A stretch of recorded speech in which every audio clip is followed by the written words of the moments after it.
Cyber season is in full swing with our pals Isotope and Native Instruments. Get huge discounts on everything from Guitar Rig 7, Complete 14 bundles, and one of our favorites here at the Cult and Culture Podcast, Ozone 11 EQ. Go to isotope.com and nativeinstruments.com to feast on the audio goodness. Yum. You can also get additional savings on other softwares by using the code RUIN10. DistroKid now also has a motherfucking app. The DistroKid app is available for iOS and Android. You can download it at distrokid.com/app/, or you can get it in the App Store. Fuck. All right, we're rolling. Planet B presents Cult and Culture Podcast. Hey, welcome to episode 32 of the Cult and Culture Podcast. I'm Justin Pearson. And I'm Luke Hinshaw. This episode's great. We have Chris from Metz, who is in town for an event, Rick Froberg memorial event. So it was nice to kind of catch up with him and have him not be on tour with Metz and, I don't know, just shoot the shit and talk about, well, we're all bass players, so we got like kind of bass gnarly. Yeah, that was a weird coincidence. Yeah. He's just an amazing dude, one of the best bands around right now, and it was just cool to like have it be, you know, I mean, being on tour, like it's always like I gotta go do sound check or whatever. It was just it was very loose and fun and relaxed, and it was nice. I don't get those moments with people on tour. Oh, barely. Yeah. Yeah, and you know, they're working on new Met stuff, and 31G's done some stuff with them, but they're mainly on Sub Pop, and then I don't know, it's a small world of players. Alex from Metz collaborated on the score to the film that Luke also did, Don't Fall in Love with Yourself. That was fun. Yeah, it was cool to have like two of my favorite musicians, well, three, but like, you know, collaborate like from not in the same room, like other coastal connection. But yeah, it's just cool to just have everything kind of come together. It was nice to have Chris here. It felt like family, and yeah, his band, I don't know how to say it right, but his band like ethics and the way he works in Metz was very interesting to hear. You know how they all unite and have like common goals, and you know, I don't know if I'm saying it right, but it was just very interesting how they all have to unite and be like, this is gonna work, or this is not gonna work. So really enjoyed listening to them. Well, also too, like knowing the three of them, they seem very humble, and there's not a lot of ego or any ego involved, and I think that's cool. And also, if you're gonna be a band for that long, you have to be able to function like that. Totally. Luckily, there are only three and not 4 or 5 like other bands. You have a 3-piece band, but I'm used to like 5 people just being dicks to each other. But not really. I'm joking. It's pretty rare, but yeah. Sometimes. Yeah, it's cool. They're just a great band. Aesthetically, ethically, you know, just personally, and obviously musically. So it's cool. Oh yeah. So with that being said, I want to just give a shout out to, we had some food delivered. If you're listening to this, you'll have no idea how awesome this food is. But our friend Zach owns Plant Power, which is like this, I'm going to set that down, this plant-based fast food restaurant chain in all of California and also in Nevada now. And it's pretty rad for me because like on tour, you stop and it's like, oh, there's you know, like the options are pretty slim, shitty for people that are vegan or even just like trying to be somewhat healthy, you know. And so it's nice to have something like Plant Power. And it's weird, I didn't realize this, but all their stuff is compostable. All their stuff in their brick and mortar stores are like made from bamboo and recycled plastic. Like, man, they're awesome. And I really wish that like the corporate conglomerates of fast food got their shit together and did that kind of stuff for the environment. I mean, I think one of their like catchphrases was the future of fast food, and that is very true, because the planet's turning to shit, and humans are doing a terrible job, and it's usually with like, if it's not fast fashion or whatever, it's these fast food chains. So I'm psyched that Zach hooked us up. And Plant Power's doing their part. Yeah, it's so rad. So if you're cruising around California or Nevada, I highly recommend it. Let's check it out. Yeah, here we got two insane things. Well, one's insane, one's like kind of normal. Chicken waffle sandwich. And this is the Caesar wrap. So yeah, check out Plant Power. Thank you. Thanks for listening. Thanks, we'll Zach. catch you on the other side.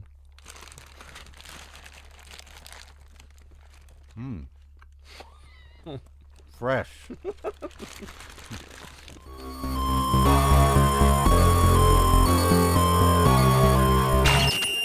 I'm Chris from the band Metz and a couple of other things, and I'm here with my friend to talk.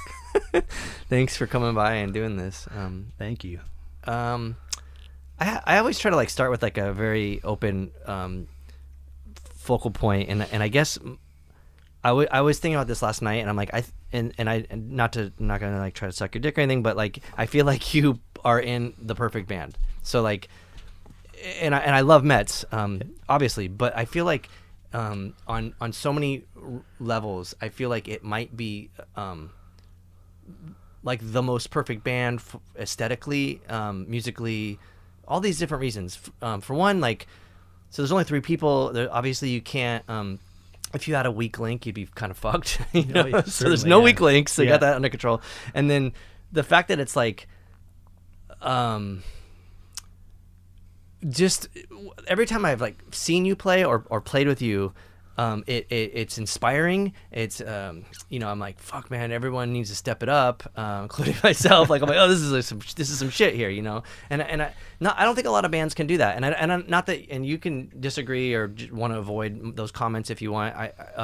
But for me, as an outsider watching it, you have these 3 people that are flawless at their instrumentation and the songwriting, and I feel like what you have put out into the world is top notch.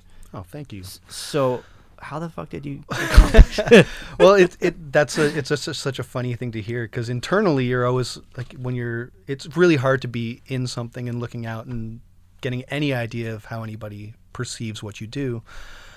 We put a lot of time and heart and effort into what we do. I think a lot of the output that we've got is due to Alex having like a really strong bullshit detector. And anybody who's Wait, how do you mean that? Like as far as like the band, or yeah, no, as far as like the music goes, like when we're writing, it's like we will get to a certain point, and if it's not working, he's really good at like turning it around and moving it in another direction.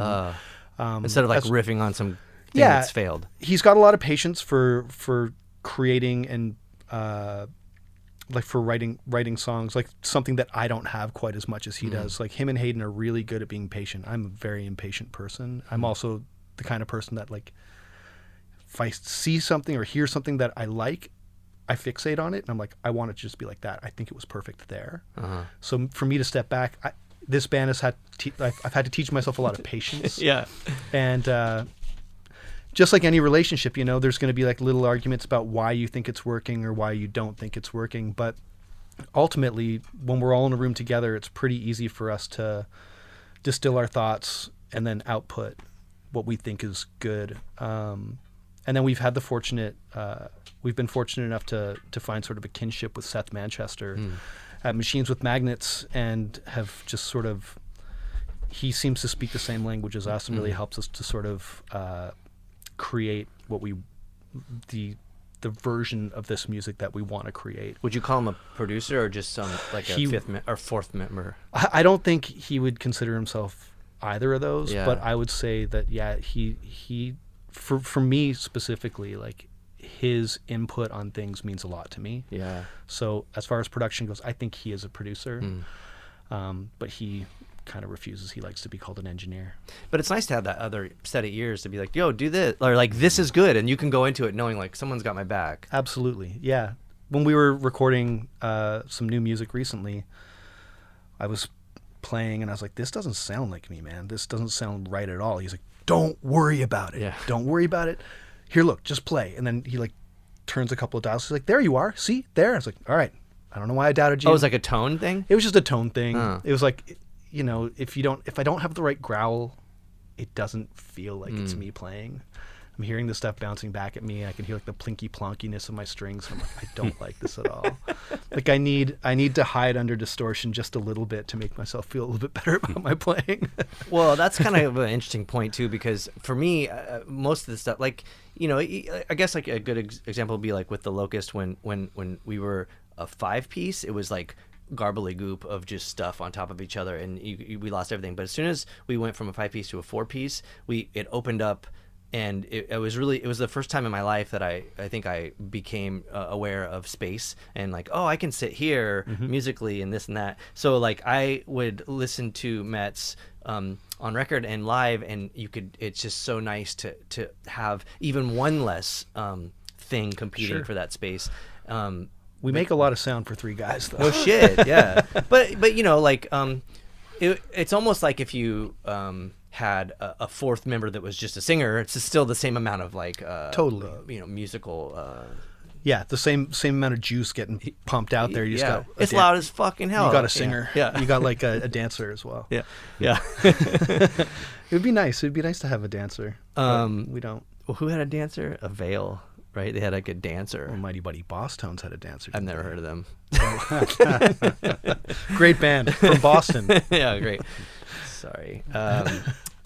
Yeah, so it's weird because the way that it's come together is very interesting, and so, man, I want to bring this up, and I feel like it could really derail this conversation and our friendship, but I mean this in well, okay, because it's not even me, it's other people have brought it to my attention that like. And I don't know what you would consider your comparisons or your influences, but like a lot of times Nirvana comes up, and sure. so like, and I don't mean this I don't know where we stand on this situation. Or this, I like Nirvana. Okay, I still listen to their records now. Like I can appreciate a good song. To me, I feel like, because I do like Nirvana too, but I am very picky about what I do and don't like in the band. Some of it I'm not a big fan of, but I feel like you guys are like only the good aspects, but even better of what that thought is, or like concept of Nirvana is, you know. So like I think it's songwriting, right? It's the idea is to, and I mean, the way I would always want to look at, like, I think I'll speak for myself because I can't speak for the other guys, but I think they would probably agree with me. But I think the idea is to have a good song in there, you know, something that like will catch your ear, like something that you know might get stuck in your head, but we play it our way. You know, and if someone played it a different way, it would still be a good song, but it just wouldn't have that same energy that Metz gives it. Of course, you know, our playing is my playing is very dependent on how great the other 2 people I play with are. Like, I couldn't ask for a better drummer to play with. No shit. As a bass player, it's a fucking dream. He's like so tight, so creative, and then like on top of that, he's like one of the best dudes in the entire universe. I have to totally agree with that. And then Alex's guitar playing on all this new stuff, like, he's always been good, but he's constantly stepping up. Like, it's just, I don't know. I was listening to your podcast with John where he's like, yeah, Rick practiced for 6 months and he stayed there the whole time. Yeah.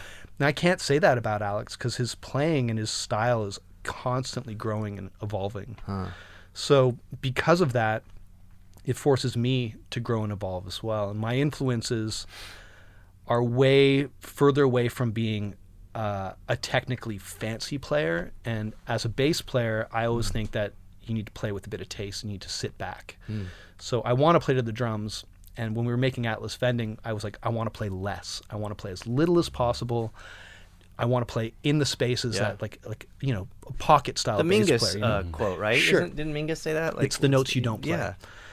Yeah, I really feel like that is a way of showing that you understand what you're trying to do. Yeah. You know, I'm not trying to show off to anybody. My playing in Metz is very like pretty simple. Like I think Boat to Drown and I play one note for 10 minutes. Yeah, but a fucking hook is a hook. It's a great note. You know what I'm saying? Yeah. And when you know you've got it, like when you know that that's the way it's supposed to be, You know that's the way it's supposed to be, and you just stay with it. And I try to never second guess myself on that, where I think that, but I'm not like showing what I can do. It's like, I don't care what I can do. It's like, what does the song require? So I think at the core of this, based on the Nirvana stuff and everything, I think what we're trying to do is just create good songs. Maybe you're so like, I feel like that like idea that you have, that approach is very much like a normal bass player, right? I mean, because usually it's the guitar player. It's like, I'm gonna fucking do a million things, you know. And no offense to guitar players, but like, I'm always up against that. I'm like, wait, you just occupied like every sonic space of that song, like, you know, like this is not fair or whatever. As a bass player, I love hitting all the notes. But I mean, like, if you listen to variations, it's very bass. Yeah. Well, I watched Kenny from The Armed, who's like one of the craziest bass players that I've ever met. Like, that guy can rip, but he like plays a lot. Mm-hmm. So I look at him and I respect him like crazy as a musician, but he's the counter to what I'm trying to do. He plays a lot. Mm-hmm. I play very little. Just what's appropriate for. But your presence is there. Yeah. That's so really. I'm supposed to be occupying a space, right? And I stay in my lane, right? Like, that's the idea. And Alex occupies his space. His guitar is very trebly, and like a lot of the time now, like very like whammy, and like he's a crazy player, and he knows his space, and we just try and like do our things so that they complement each other. Yeah. Rather than step on each other's toes. For me, I grew up obsessing over Nomeansno. Oh yeah. And which is an interesting band. Are you familiar with Nomeansno? Mm-hmm. You know, it's like the bass is always lead instrument. What? Lead instrument. Yeah, but at the same time, I feel like it for me. I mean, this is so weird. I don't even know how to formulate these words. Like, I feel like when I listened to that band when I was a kid, I was like, oh, it's the lead instrument, but it also is like the bass, and then there is the guitar that fits. It just wasn't. Maybe it was like, maybe if they mixed it different or something, or I don't know. It's weird. They're the weirdest band, I think. Like, honestly, so in 2008, this is how old my band is. Metz got asked to open for Nomeansno. Wow. And I was like, Toronto? Hell no, yeah. they're Vancouver. But it was in Toronto. Okay. We hadn't really been touring or anything yet. And the second show I ever went to in my life was Nomeansno. Wow. But we get there. They're all set up. They're not moving their drum kit. It's like right at the front of the stage. Yeah. So we're like off to the side of the stage at Lee's Palace in Toronto. It's a very small stage. But, you know, whatever. Like, you deal with the cards you've got, right? Sure. So whatever. we set up and we play our show. And it's the only time in my life that I was like, we're a punk band. We're playing with a punk band. Yeah. And I'm like, holy shit, Nomeansno aren't a punk band. They're like a funk jazz band or something like that. Our sound guy actually used to tour with Nomeansno, and they are lovely people. He's made, when our van broke down on that West Coast tour, all Nomeansno's like mechanics and stuff like came out of the woodwork to fix all of our shit. It was unbelievable. Is that like a Canadian pride thing? It's got to be. I actually just think that Will is such a good person that he's like accumulated so much karmic debt. Yeah. That he was able to like throw that out into the ether and just really just collect on our behalf. Yeah. It was really sweet. Anyways, we got booed at that show. We got booed opening up for Nomeansno by like a handful of like crusty punk dudes. Yeah. And I was like, do you guys know what you're gonna watch tonight? Like, these guys are probably going home and listening to jazz records. Yeah. And like, most of their music is so oddball and obscure, but it presents as punk. Yeah. So it's punk. But everything's punk if you present it a certain way, I guess. I'm unraveling in my brain right now. The booing thing is like the quintessential nihilistic punk thing to do. Like, but it's also like you're just a complete butthole and you're fucking not on par with whatever, you know. But yeah, because watching Nomeansno, I don't know. I mean, I've been booed a lot in my life, and I'm always like, man, the fucking headliners invited us here, or like, if you don't like it, just chill for 30 minutes. Yeah. Like, it's, you know, like, you know. But we've got, you know, we've had people applaud like crazy at shows, and you know what I remember? I remember that one guy booing at that Nomeansno show. I'm never gonna forget him. Yeah. It's like this bizarro like career highlight where it's like I almost like wore it like a badge of honor. I was like, that fucking guy doesn't even know what show he's at. But for me, I always went like, all right, well, we're just gonna be even more of whatever Yeah. that we are, you know, like it was like when your parents tell you like you can't do it and you're like, oh, I'm gonna fucking do it. I think you have way more double balls than down. I do. I don't think I'm still a fairly shy performer, but then even more so, like where I feel nervous on stage all the time. Huh. Me too. And Fuck. I would not. You're up there, dude, just ripping it. You know, like I don't know. good thing about like when you're moving around, flying around the stage and stuff is you're not looking at people. You don't like you're in the zone. You don't feel the eyes on you. But that night, like back then, I always just felt the eyes on Yeah. me, and I was like, thankfully, I'm not the lead singer because that's who everyone's looking at anyways. But yeah, like I still like I get nervous about those eyes, just staring at you. Even going back to the podcast with John, where he's like, I'm very comfortable talking to people in front of a crowd. I'm not. Yeah. Like I don't want to stand on the stage and talk. I mean, with John, I mean, I'm sure he's had his fair share of like hecklers and stuff, but for the most part, it's like anytime I was on tour with John, it was like people were heckling my band, not his band. Can you, if someone heckled John, he's so quick, Oh he would my just come God. right back Yeah. at him. That's one of the most inspiring things. Like, I think we were talking about it. Like to me, like when I would see Rocket and stuff, it was always like the Ramones, like just like song after song after song, which I completely have like. No matter what I'm doing, I want to do that. Like, Yeah, in hell my yeah. other band or whatever. But the fact that he has so much wit, I'm like, does he fucking have this shit written already? Because there's some times where I'm like, dude, this is wild how he just will like corral this crowd and kind of like be a dick, but like I don't know, like a fun dick. It's like you know? it's like an overconfidence, and it like it's infectious. Yeah. I'll never forget. They did 2 nights in Toronto, and I had gone to see the Padres play with the band and John earlier that day, and we had drank quite a lot. Wait, that day. so in Toronto, The Padres were playing against the Blue Jays. Yeah, so we all went to the game. Thad was there, and yeah, all the Rocket guys, and we went to that. Had like a bunch of drinks. Went back to the venue, and they play, and he gets the crowd cheering about like a coyote's balls. It's like. Coyote has a ball in the front and the ball in the back, and I want everyone like front ball, Yeah. back ball, woo! He had the whole crowd going, and I was like, "This has got to be something he does every night." They play the next night.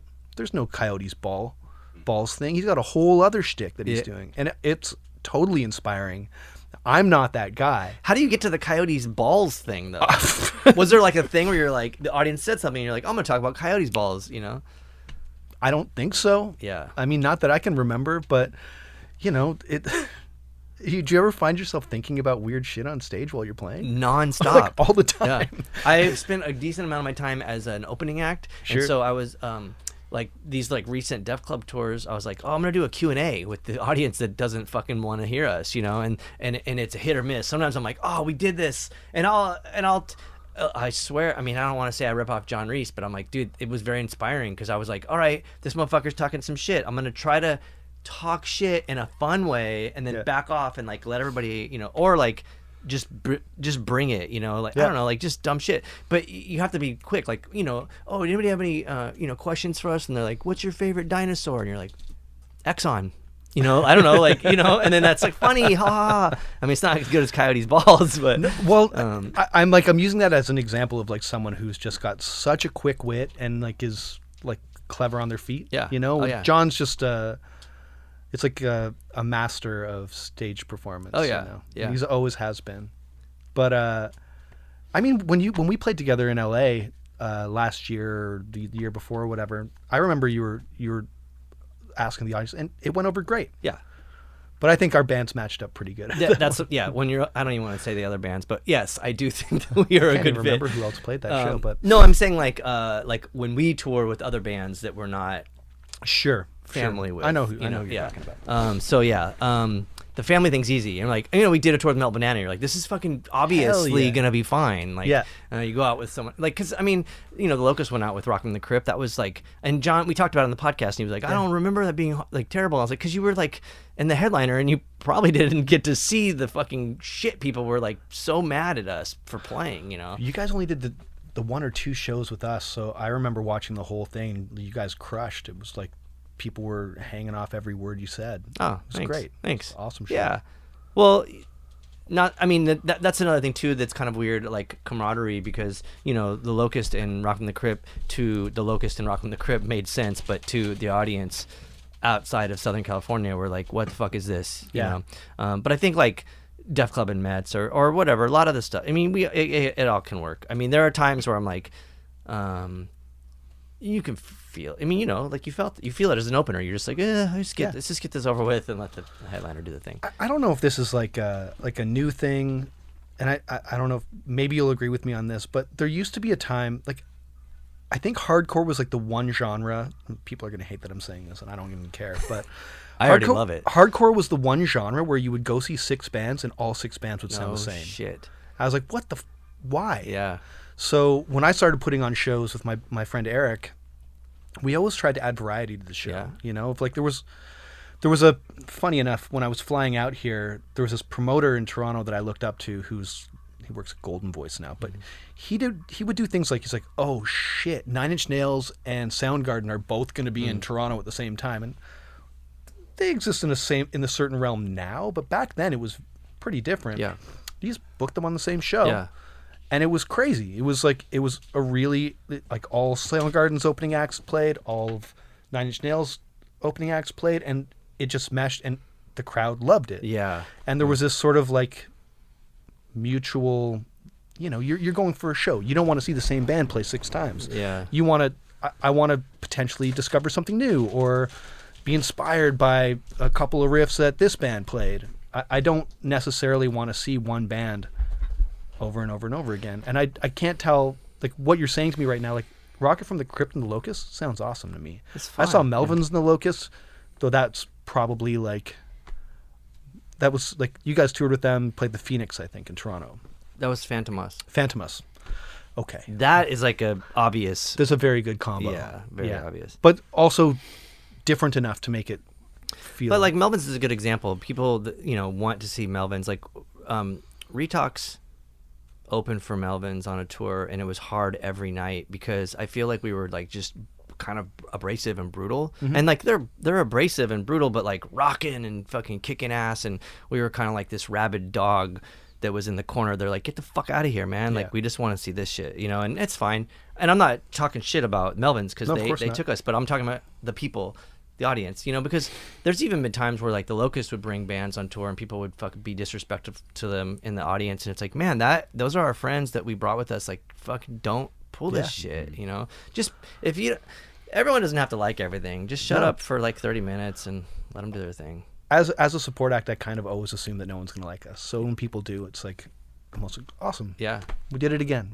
We made like 5 new fans. So my friends in that band Idols took us on tour. Like, we used to play with them all the time when they were first starting up, and now they're massive. But we went and played like the Enormo Dome with those guys. No one cared about anybody else. They just want to see Idols play. Yeah, and it was cool being there, and it was cool to do those shows. But it definitely wasn't like our perfect situation.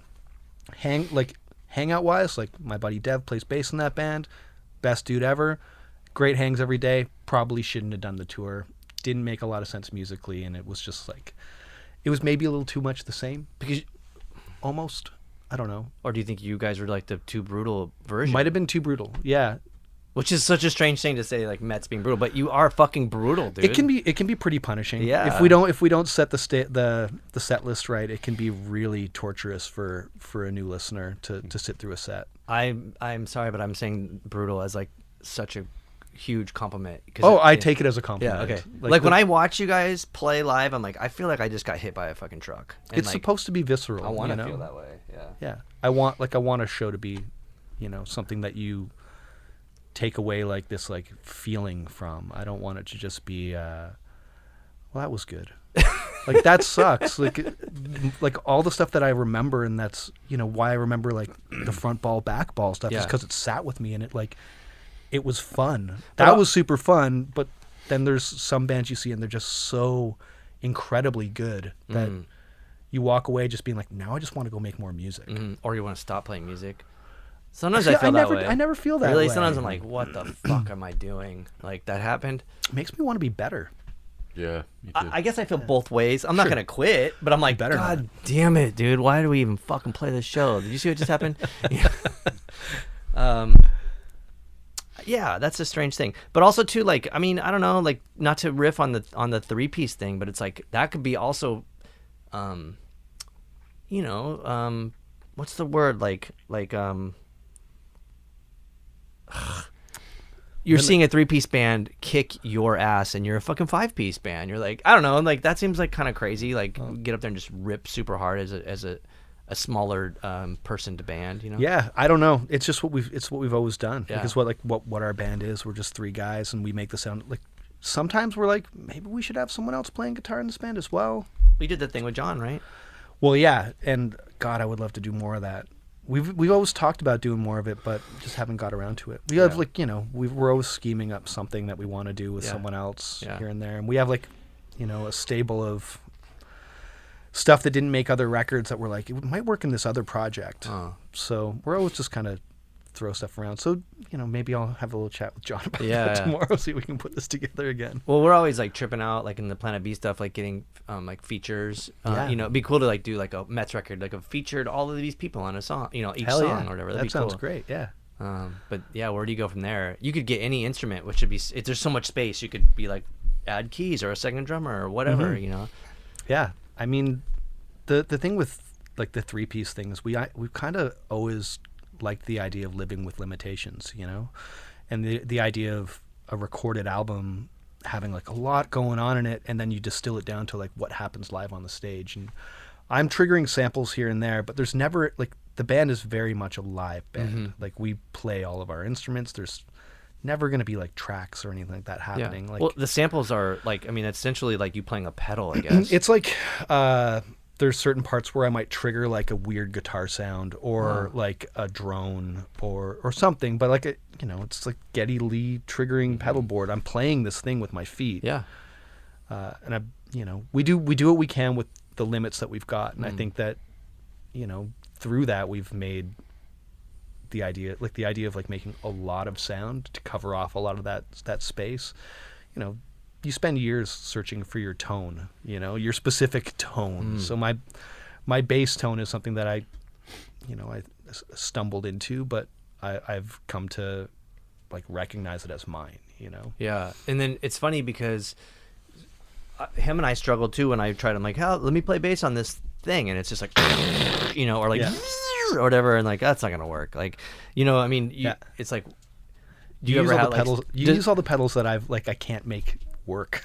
It's like, oh yeah, he's got this. I'm not gonna name any names. Because, but for you, I feel like you have this like, it's like a fucking, you know, spaceship engine, just like, you know, I don't know, it's like there. I feel like you can only apply that to a band that's just like really high energy, you know. Took a while to get some low end out of that though. For a long time it was just this like high end, like plinky plonky distorted thing, and I think I've finally figured out how to like get all that like top end tone that I was getting and like the mids, and then also keep all like the sub lows. So, you know, just like any band, we're coming up on our 5th record here, and I think we're constantly trying to evolve in some sort of positive direction. Like, I think as we get older, like our focus on like finding a hook, like a vocal hook, or like a drum hook or a guitar hook to like that really sits with you, it's something that we really focus on now. So a lot of like the brutality of our band might take a bit of a back seat, and you'll hear some of that stuff on Atlas Vending. You find the hook and then you add the totally, yeah. We'll like you know, in some of the new stuff, it's definitely got a softer edge to it, but there's still like the Metz. I say this, and everybody who hears like our next record is going to be like, "What the fuck is this guy talking Oh, he's getting old," and then they're like, Yeah. "Wait a minute, this is like the most ripping, brutal thing ever." I don't know. I just feel like we spent more time working on melody and much less time thinking about how brash we can be, you know. And I think if you even look back to the first record, at the core of it, there's simple songs, simple, like, and there's like little hooks that might get caught in your head, and that's kind of what we've always tried to do, like a really ramped up version of the Kinks or something like that. That's a But then, you know, it would be hard to listen to it and not like pull out like Jehu or you know, even maybe Nirvana. Like Nirvana's never been someone that a band that I've listened to and been like, that's what I want to sound like. It's we have so many, like Hayden's a thumper. We put out records on Sub Pop. Like the Nirvana comparisons were going to come regardless. I'm sorry about that, but I Oh, do no, feel like I like it. I It's feel like fine. each instrument in your band is like equatable to Nirvana. Sure. As I mean, far- you know. Chris Novoselic's bass parts are pretty fucking amazing. Oh on yeah, those Nirvana records. and he's the raddest dude. I just ran into him on the street No in Seattle. He's so fucking cool. I saw the photo. Such Yeah. a nice guy. Random man. thing. He was just like, oh, I was hanging out with Andrew Yang and blah blah blah. And like, dude, what? He was like the weirdest thing, but he's a great guy, just like Yeah. you though. You know, so it's cool. Like, I don't know. I mean, even Dave Grohl, I feel like he's one of those drummers that set the standard of the bar for like, you know, probably people like Hayden or Sure. everyone that we've played with. You know, like mean, especially he's a Gabe Serbian, like amazing drummer. Like you can't deny the guy was like, you know, I just did that Queens tour, but that Songs for the Deaf record that he played drums on, for me that was that band's high watermark. Like that's Oh yeah, yeah. Like I mean, that- but even like John Theodore, who we were talking about yeah, earlier. I mean, he's probably my favorite drummer in the world.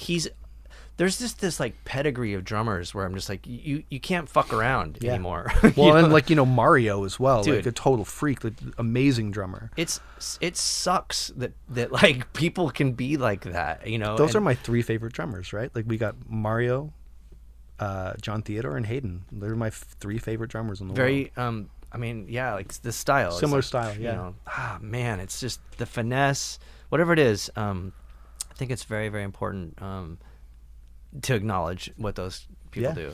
Yeah, and you are only as good as a drummer, from what I hear. As a bass player, I 100% agree. yeah. I sucked at my instrument when I started playing in Metz, and because of the way that Hayden plays, I've become a much better player. Huh. And you know, even playing with like John Severson when I was filling in Daughters, like completely different style, but playing with someone who played as weird as John plays made me a better player. But I had to learn how to play his style, you know? But maybe like beyond style, like in what beat he comes up with, like John has the attack and the sort of like demeanor that I think most of the drummers are that we were talking about. Like you're just like, oh, that's it. It's not. There's no like. It's not like jazzy. I guess. You know, it's just like I wish potatoes. I could figure out the words. Meat and potatoes drumming, right? I mean, like, yeah, John Theodore, like when he does do anything that's like a flourish off of like what's straight, it's just so incredibly tasteful, and it's done with like finesse, and he comes right back, and like everything is just so solid. Yeah, you know? yeah. And the drummer thing. Let's go ahead and just say what's up to Cody from Big Business too, because he's in that. yeah. He's in that fucked up realm too. You're just Yeah, like, it's true. He's always been like such a crusher. God damn. Yeah. I wish every band had those like 5 or 6 drummers. You know what? No one's going to want to listen to this because no one ever wants to hear two bass players talking. Well, it's funny working with Luke because he's a bass player, and then like when like in Planet B, 3 he'll play bass 2 players. MPCs, and like, you know, because in Planet B we have two live drummers, Yeah. and then he'll just layer it with all these other drums. There's like 3 drummers, but I do feel like the bass player thing is interesting because I feel like sitting next to Gabe for so many years, I feel like I think like a drummer. You know, I would Sure. be able to follow that guy without knowing where that beat's gonna go, and I'd be like, oh yeah, we got this, and that's just how I think. You had a language. Yeah. What It's- is that language? Drums though? Like we're bass players. I mean, we, it's. you know. I mean, I think it's like there's certain people in the world as like a musician that I think you're going to connect with in a very. I don't want to sound like a total hippie, but like there's like this almost like soul connection with this person, where like because I can play off of Hayden no problem. Like I don't think about it. Like I can kind of predict what he's going to do a lot of the time. Yeah. He can never predict what I'm going to do. But you don't like that kind of relationship with another musician is kind of a rare thing to come across, I think. And yeah, I could see you had that with Gabe. I will say that Locust show at FYF was like one of the top 10 best shows I ever saw in my life. Whoa. It was Thanks. insane. Like the 3 of us were just watching with our jaws on the ground. It's like, Whoa. we didn't know each other back then. No, we either. didn't. Huh. So I actually think I came up with like that was amazing. You're like, Thanks. Yeah, that was a hard band for me because I thought everything was bad. Like we're just like, oh, it could have been better. Like I said, like when you're inside, it's just so hard to understand the way that other people are seeing it. Yeah. So I think that's how you maintain how you stay humble in a lot of ways. Like, if you're like, I don't think this is that good, and I think it could be better. So you're constantly pushing yourself to be a bit like to level up a little bit, and just be a more professional, or like just a more solid player. Like no more like loose notes just floating around in the ether. You want to be tight, You just want to be a better band, and I think you can't see it when you're in it, but sometimes like you'll get up on stage and you'll have a great show and you'll be like, yeah, we're a good band. We can always be better, but that is, we're a good band. It's very rare when I'll be like, okay, that was good, like that was our thing, we did it. Usually I'm like, fuck, we fucked this up, and I don't know if that's like, because it was fun also too, like not to keep going back to John, but John was like, this should be fun, and I was like, I completely agree that it should be fun, but I was like, I don't know. A lot of times I feel like maybe there's this video or this film that Weasel Walter is in, and he was talking about music not being fun, but I don't think he meant it like it's not fun. It's the opposite of fun. I think he meant it like it's like an absolute necessity for him to function and exist on this planet and like to do this thing, and that doesn't always have to be like fun. Like like we're rocking out. I mean, that's the thing about all kinds of art, right? Like sometimes it's just straight catharsis. It has nothing to do with being fun. Like I can't imagine you would talk to the guys in Coil and be like, "Hey, are you having fun?" It's like, no, this sucks. I hate it, but it's like it's what I do to get through the day. I don't necessarily feel that way. Music is like a huge source of joy for me. It's a catharsis. It's therapy. It's all of those things. And so I would say I live maybe more on the side of the fence that John lives on, but it doesn't have to be fun. And sometimes it needs to be like the exact opposite of fun, because that's what you need to make at that particular time. Maybe like to expel something. That's how I look at it. Like we just did that, and I feel like, okay, now I'm like back to like square one. Yeah. Before I needed some help, Yeah, I think the idea of using whatever art form or hobby you have as like your outlet to sort of to expel your demons is like a really powerful thing, and I think it's really important that everybody has that. It's good for everyone's mental health to be able to put something, like to create something here and like have it finished in front of you, or like for me, my judgment on like a good Metz show has a lot to do with like the energy you get back from the crowd. That's so important. We don't say much on stage, like we're pretty quiet.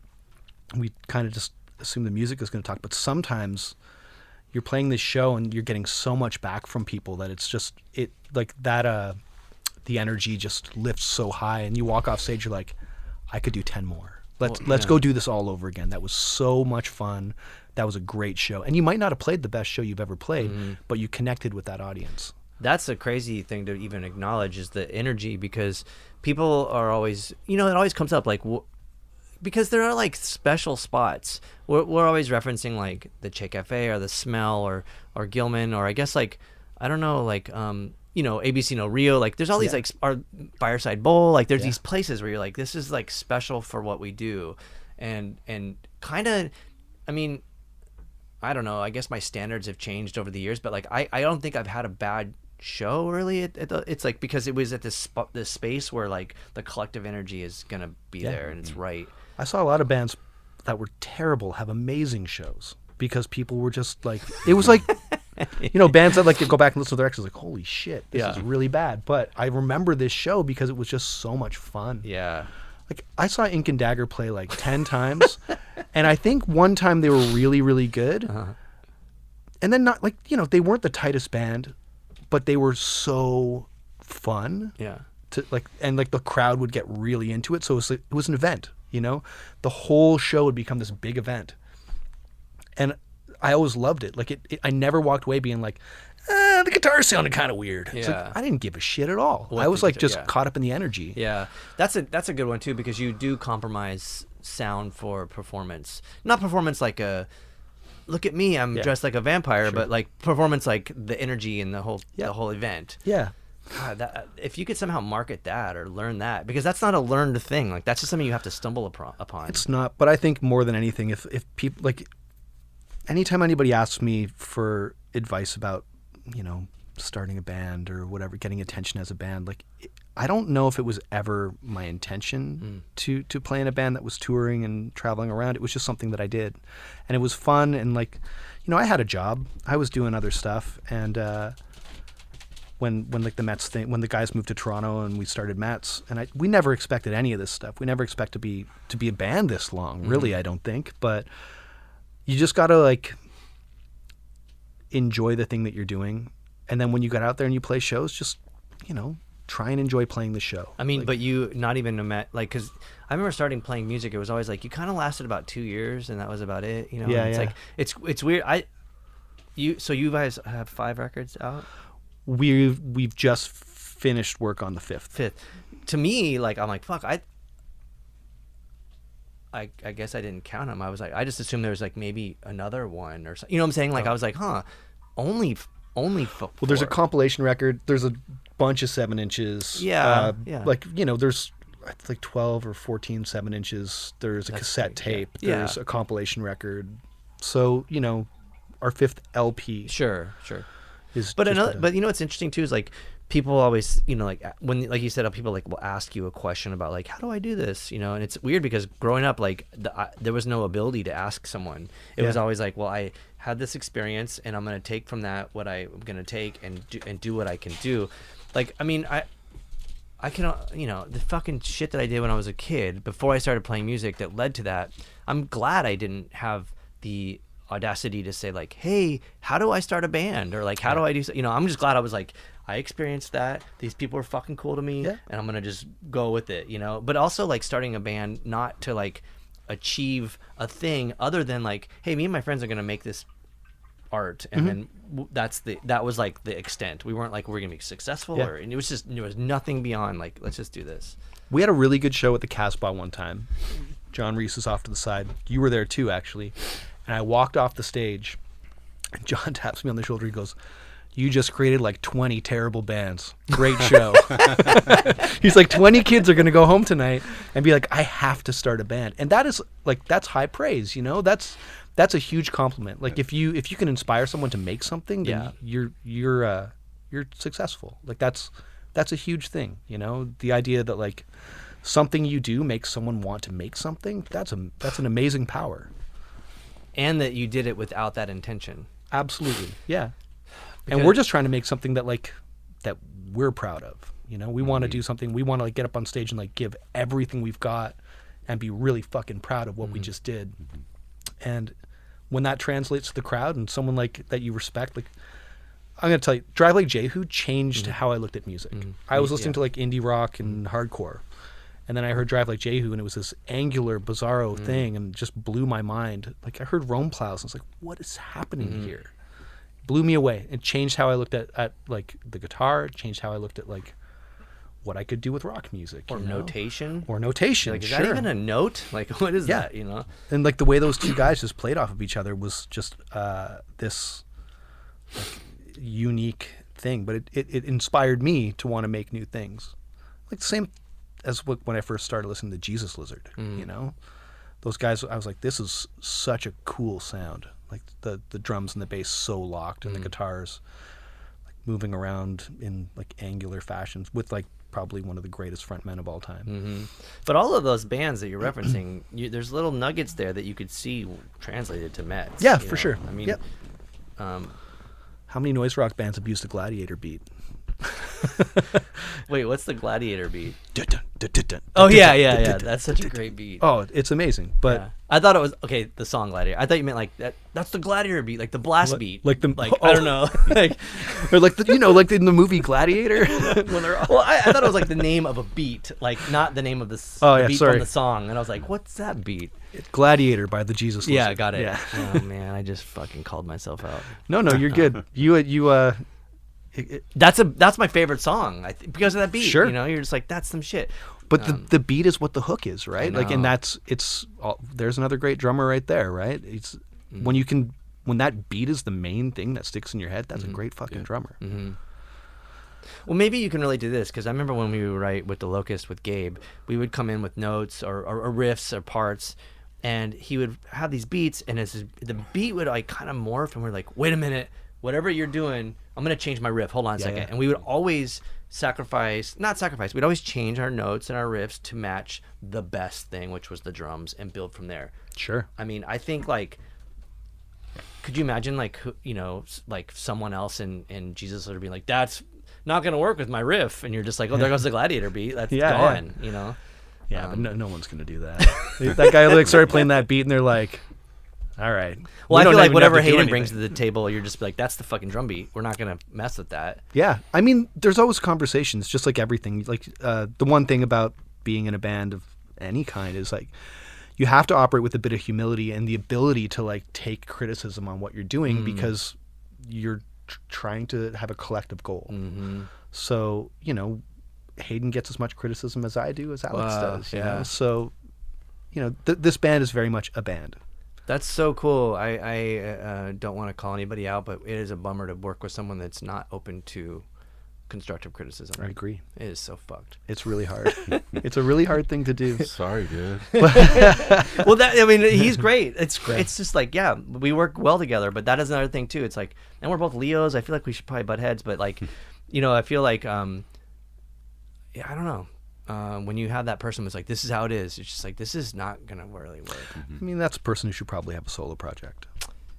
Yeah, but you know, it's it doesn't always work, and you know, you're always, when someone's really passionate about something, you got to hear them out. You got to give them their space to be like, no, I really like this thing, like this, and this is why. It's like, okay, let's try that. And I know, like I said, when I hear something I like, I get really fixated on it, and I want to stay with it, but I have to fight against myself to like allow things to progress.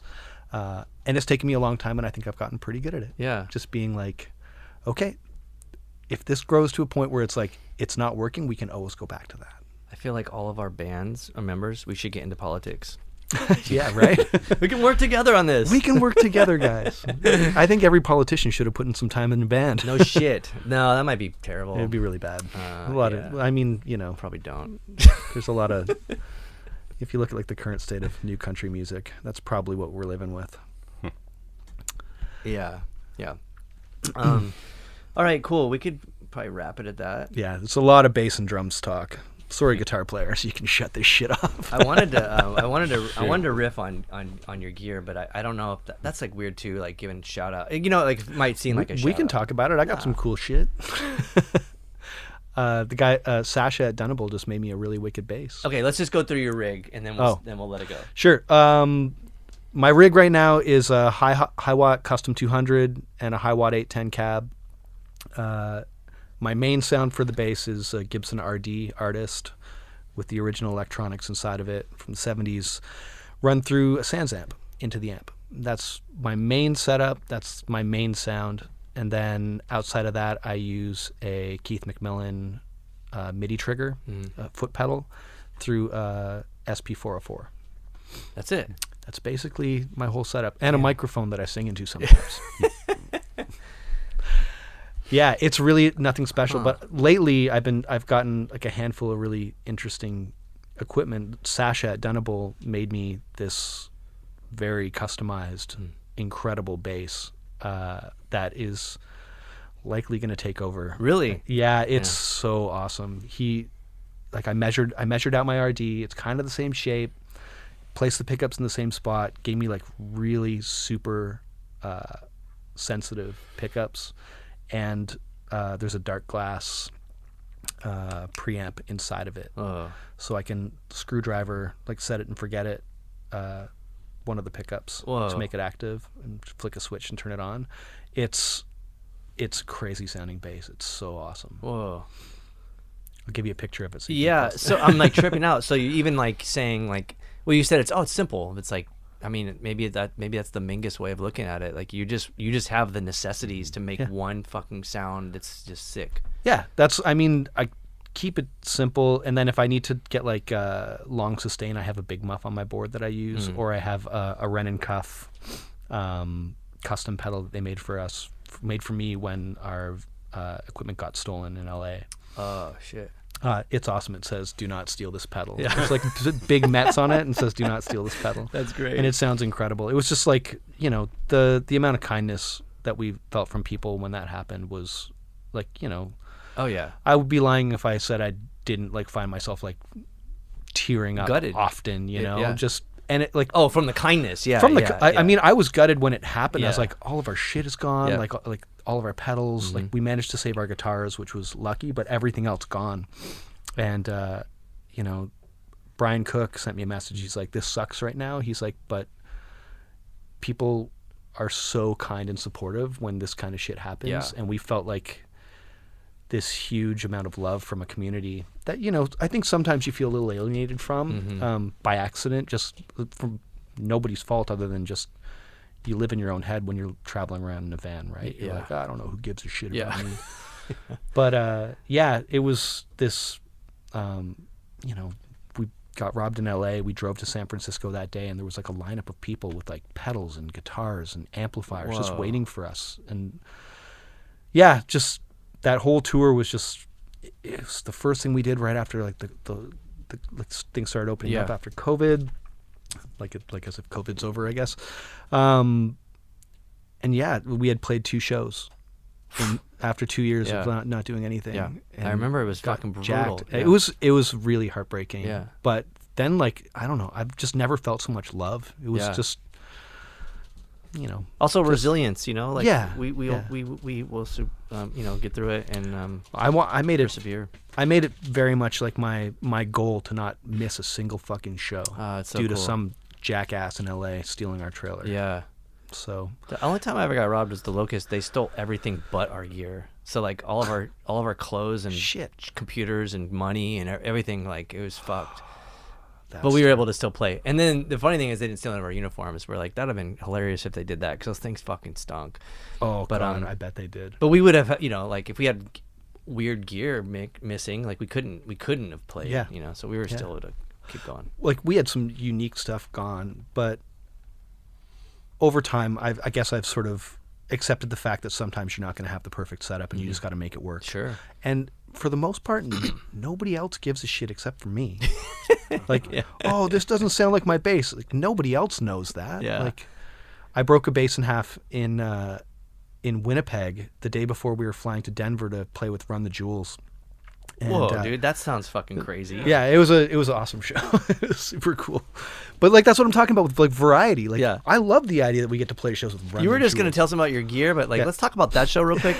How did the audience react to you there? They didn't really like us very much. What? Oh, man, I was like trying to have so much hope. Yeah, I know.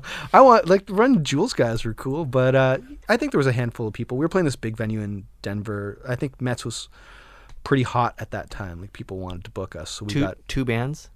And then, do you know Atiba, the photographer? I don't think so. Anyways, him and his brother do a DJ thing called the Blackouts, and they were the support act.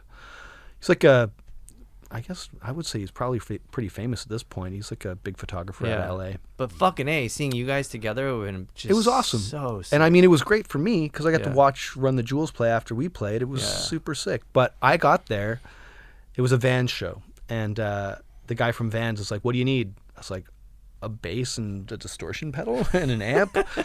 Amp's already all covered, but I'm gonna need like every other. Well, actually, no, I had my pedal board, so I needed a bass, and he gave me like a jazz bass, and I was like, "Fuck, yeah. this sucks." But you know, did what I could with what I had, Yeah. and nobody was there to see us in the first place. But Wait a minute. I'm sure there was two. At least there two. was maybe 2, and there was like a couple of like relatives or something. Yeah, so we played this show and on borrowed. I was on borrowed gear, and Yeah. nobody cares. I played through the PA in Holy Moscow. Shit.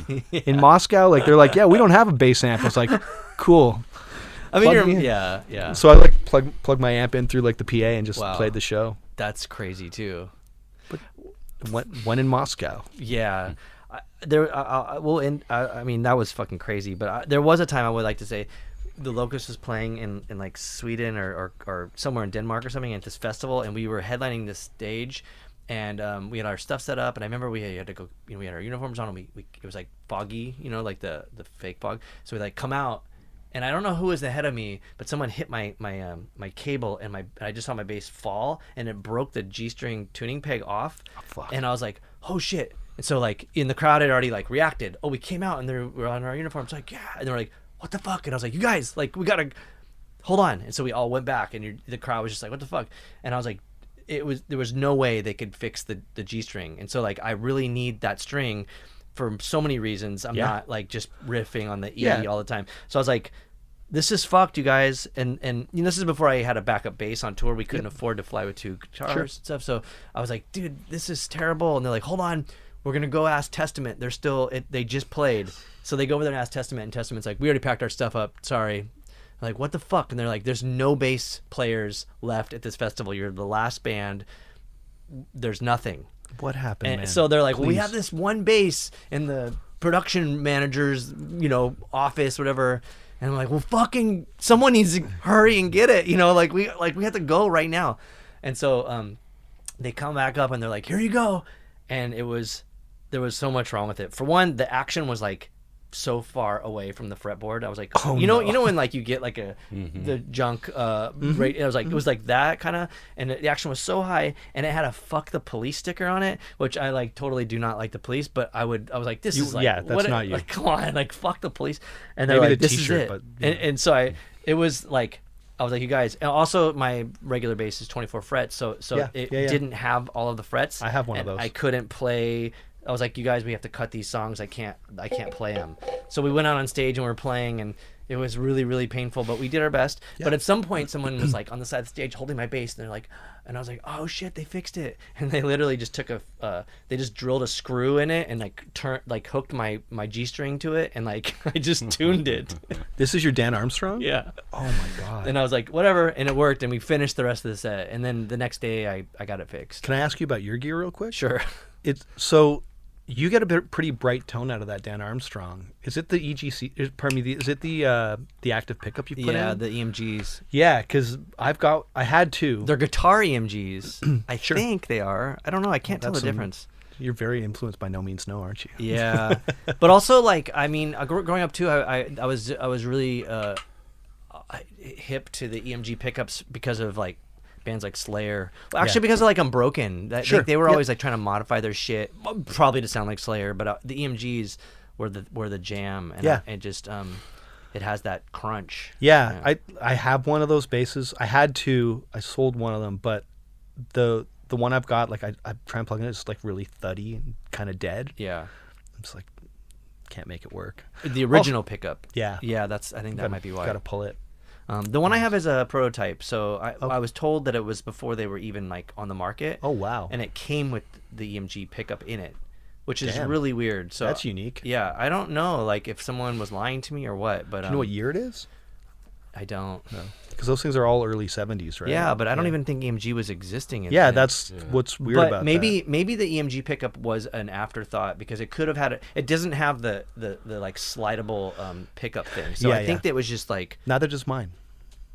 Yeah, I don't know what the deal is with that.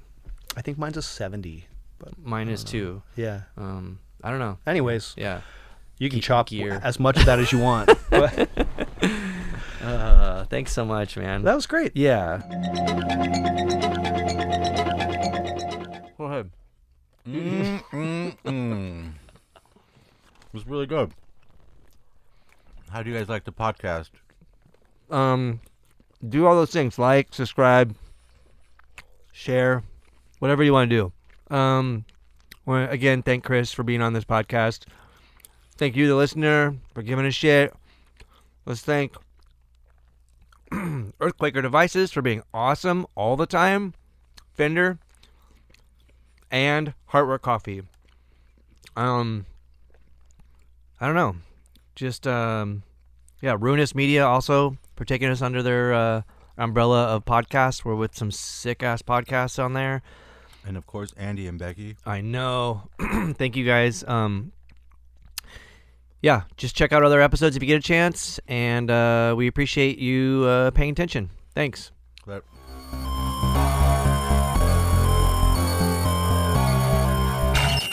Colton Culture is proudly sponsored by Earthquaker Devices, Fender, and Heartwork Coffee. Planet B.